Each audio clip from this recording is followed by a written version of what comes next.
एक फुगेवाला होता. तो जत्रेत, शाळेच्या आणि मैदानाच्या आवारात फुगे विकून आपला उदरनिर्वाह करायचा. त्याच्याकडे लाल, पिवळे, हिरवे, निळे असे विविध प्रकारचे फुगे असायचे. विक्री कमी होत आहे असे दिसली की तो फुग्यात हेलियम वायू भरून हवेत सोडून देई.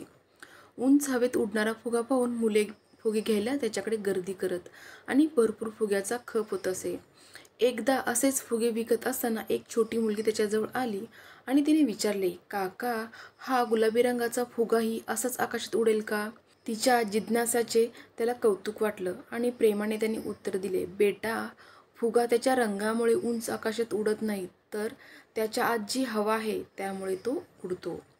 हीच गोष्ट आपल्या प्रत्येकाला लागू होते. आपल्या अंतरंगातील गुणधर्मामुळे माणूस यश, समृद्धी प्राप्त करून इच्छित उंचीवर जाऊ शकतो. आपला दृष्टिकोन आणि मनोवृत्ती याला आपण आपले अंतरंग म्हणू शकतो.